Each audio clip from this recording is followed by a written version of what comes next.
Last episode में हमने देखा था कि नमसीन फरिंदा के पास पहुंच चुकी थी और वो उसको मारने के लिए बढ़ी रही थी कि फरिंदा वहां से भागकर अपनी जान बचाने की कोशिश करती है। वो थोड़ी दूर जाकर एक जगह पर जाकर छुप जाती है। फिर नमसीन उसे बोलती है कि तुम मुझसे नहीं छुप सकती। तो फरिंदा वहाँ से उठती है और नमसीन को कहती है कि तुम ये सब क्या कर रही हो, तुम्हें पता भी है तुम इस चीज़ से कभी बाहर नहीं आ सकते, तुम इसमें जितना ही डूबती जाओगी तुम्हारी बॉडी उतनी ख़त्म होती जाएगी। तो नमसीन बोलती है किसके बारे में मैं जानती हूँ। तो फरिंदा कहती है कि तुम फिर भी ये सब कर रही हो। तो नमसीन बोलती है कि अब इन सब का कोई भी फायदा नहीं है, काफ़ी देर हो चुकी है। और वो फरिंदा को मारने के लिए आगे बढ़ी रही थी कि उसका हाथ वहाँ पर जलने लग गया था क्योंकि अजीन ने वहाँ पर कुछ थ्रेड्स के साथ चैंटिंग बांध रखी थी। तो वो आगे नहीं बढ़ पाती और वहीं गिर जाती है।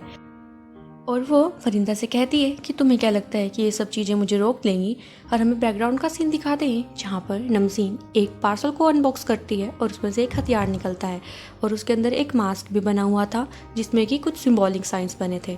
तो हम देखते हैं कि प्रेजेंट में जब नमसीन अपने मास्क को उतारती है तो उसके फेस पर वही सिंबॉलिक साइंस बने हुए थे और उसका पूरा फेस खून से भरा हुआ था, जिसे देखकर फरिंदा काफ़ी शॉक हो गई थी और काफ़ी ज़्यादा डर भी रही थी। फिर नमसीन अपने हाथ पर कट लगाती है और अपने खून से उस थ्रेड की शक्ति को ख़त्म कर देती है और अंदर एंटर भी हो जाती है, जिसे देखकर फरिंदा तो काफ़ी ज़्यादा डर गई थी और वो वहाँ से जान बचाने के लिए भागती है।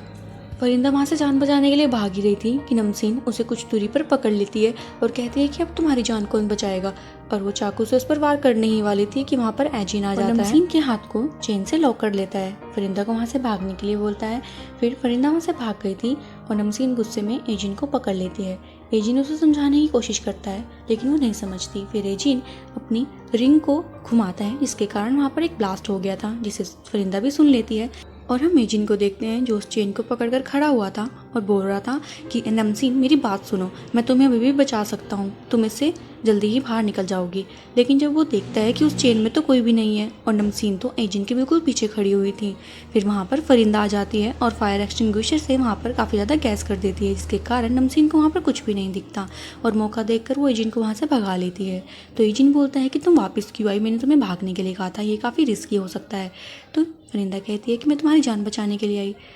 तो एजिन फरिंदा से कहता है तुम्हें मेरी फिक्र करने की कोई भी ज़रूरत नहीं है, मैं नमसीन को संभाल सकता हूँ। जिस पर फरिंदा कहती है कि तुम मुझसे प्रॉमिस करो कि तुम सही सलामत वापस आ जाओगे। जिस पर एजिन कुछ भी नहीं कहता और नमसीन के पास चला गया था।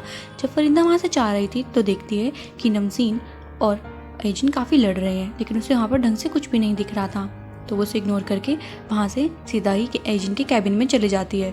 फिर उसे वहाँ से किसी की गिरने की आवाज़ सुनाई देती है और वो जब नीचे देखती है वहाँ पर एजिन और नमसीन दोनों ही गिरे हुए थे और वो जल्दी घबराते हुए बाहर जाती है और पूछती है कि एजिन तुम सही हो। तो एजिन बोलता है तुम्हें अपनी फ्रेंड की टेंशन लेनी चाहिए। फिर हम देखते हैं कि नमसीन वहाँ नीचे गिरी हुई थी और काफ़ी ज़्यादा तड़प रही थी, उसका मास्क भी टूट चुका था। और हम देखते हैं कि नमसीन को काफ़ी ज़्यादा वॉमिट हो रहा था और उसकी हालत बद से बदतर होती जा रही थी। फिर वो भागकर जंगल की तरफ चली जाती है। कुछ दूर जाकर वो एक पेड़ के आगे रुक गई थी जहाँ पहले एजिन भी आया था, जिसे देखकर वो काफ़ी ज़्यादा शॉक में थी क्योंकि उस पेड़ पर बने हुए सारे सिंबॉलिक साइंस ख़त्म हो चुके थे।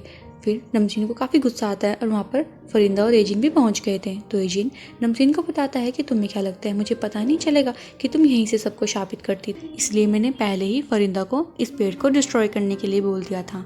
जिस पर नमसीन काफ़ी ज़्यादा गुस्सा करती है और बोलती है तुम्हारी ये करने की हिम्मत कैसे हुई, तुमने मेरे सारे सपने तोड़ दिए।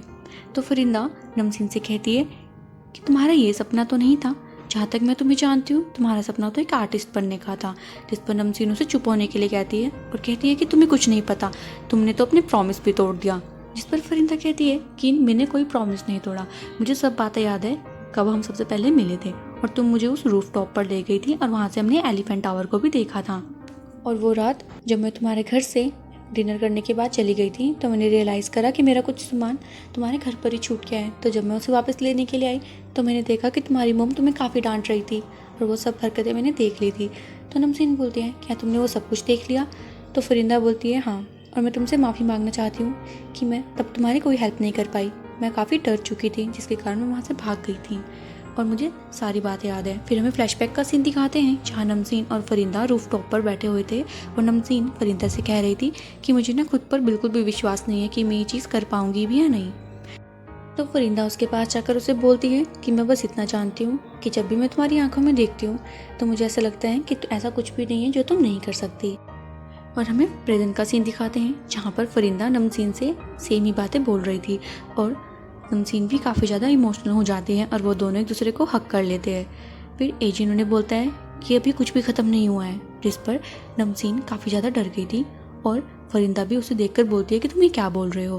फिर वो पेड़ की तरफ देखती है लेकिन वहाँ पर तो कुछ भी नहीं था और एजिन को एक अजीब सी ताकत महसूस होती है और वो दूर जाकर गिर जाता है। फिर फरिंदा उसके पास आती है और पूछती है एजिन तुम ठीक हो। फिर हम नमसीन को देखते हैं जो काफ़ी अजीब सी हरकतें करने लग गई थी और वो चाकू से अपनी ही कलाई को काट लेती है और खून को पेड़ पर लगा देती है। फिर हम आसमान की तरफ देखते हैं, वहाँ पर एक मिरर टाइप इमेज बन रही थी जो नमसीन को अपनी तरफ खींच रही थी। नमसीन काफ़ी ज़्यादा तड़प रही थी और फरिंदा से जान बचाने के लिए बोल रही थी। हम फरिंदा और एजिन को देखते हैं जो ये देखकर काफ़ी ज़्यादा घबरा गए थे। फिर एजिन नमसीन के पास जाता है और उस ताकत को रोकने की कोशिश कर रहा था, लेकिन उस ताकत के आगे एजिन की ताकत काफ़ी कम पड़ रही थी और वो फरिंदा को वहाँ से भागने के लिए बोल रहा था, लेकिन फरिंदा वहाँ से नहीं भागती। फिर एजिन के सामने एक मिरर का टुकड़ा आके गिर जाता है और वहाँ पर सब कुछ नॉर्मल सा हो गया था। फिर फरिंदा को लगता है कि सब सही हो गया है और वो एजिन के पास जाने लगती है, लेकिन हम देखते हैं कि एजिन को एक ताकत ने अपने वश में कर लिया था और वो अब एनिग्मा में बदल चुका था। फिर फरिंदा एजिन से पूछती है क्या तुम ठीक हो, लेकिन एजिन फरिंदा की तरफ एक आयरन रोड फेंकता है, जिसे देखकर फरिंदा समझ गई थी कि उसे किसी ने वश में कर लिया है और वहाँ से वो जान बचाने के लिए स्कूल की लाइब्रेरी में जाकर छुप जाती है और वहाँ पर वो यिनवा को कॉल करती है और बोलती है मुझे तुम्हारी ब्लैक मैजिक में हेल्प चाहिए। जिस पर यिनवा से पूछती है कि वहाँ पर सब सही तो है, तुम्हारी आवाज़ से लग नहीं रहा है। तो फरिंदा बोलती है कि अभी एक्सप्लेन करने का टाइम नहीं है और फरिंदा को एहसास हो जाता है कि एजिन वहाँ पहुँच गया है, तो वो यिनवा से कहती है कि तुम्हें वहाँ बाद में टेक्स्ट करूँगी। फिर वो वहाँ से भागने लगती है और एजिन सच में वहाँ पर पहुँच चुका था और एजिन फरिंदा के बिल्कुल पीछे ही था। फरिंदा वहाँ से सीधा स्विमिंग पूल वाले एरिया पर पहुँच गई थी और वहाँ पर जाकर वो अपने हाथ को काट लेती है, जिसमें से काफ़ी खून निकलने लग गया था। फिर एजिन भी वहाँ पर पहुँचता है। वो जैसे ही अंदर एंटर करता है तो वहाँ पर सब कुछ रेड हो गया था।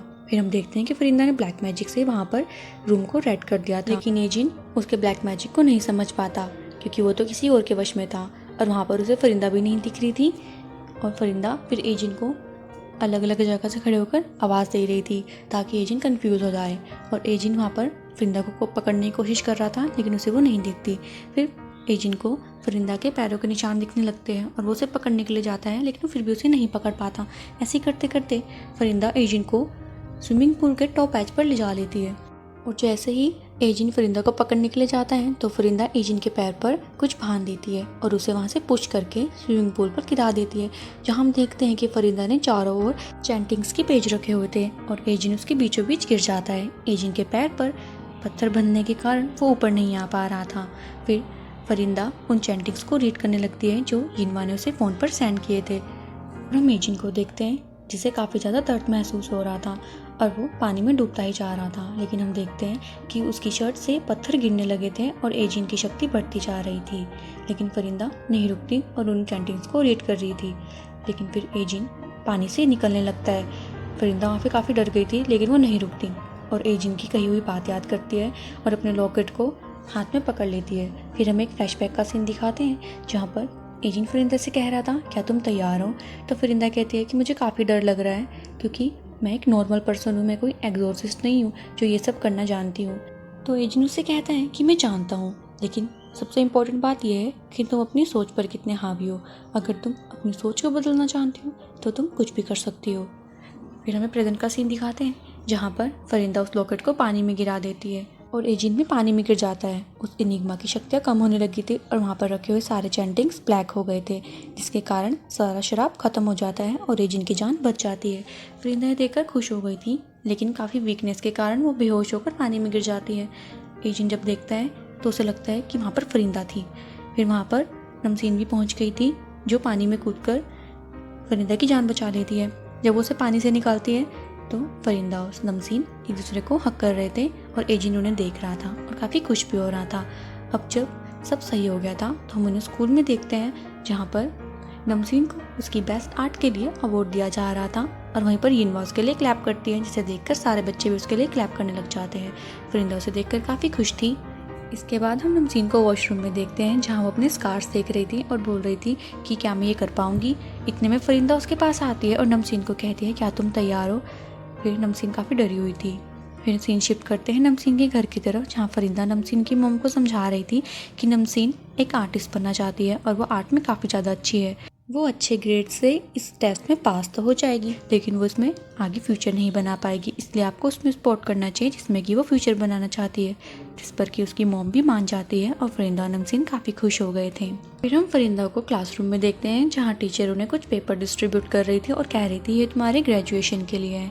जहाँ फरिंदा उसे फील ही नहीं कर रही थी तो खाओन बोलती है तुम इसे फील क्यों नहीं कर रही हो।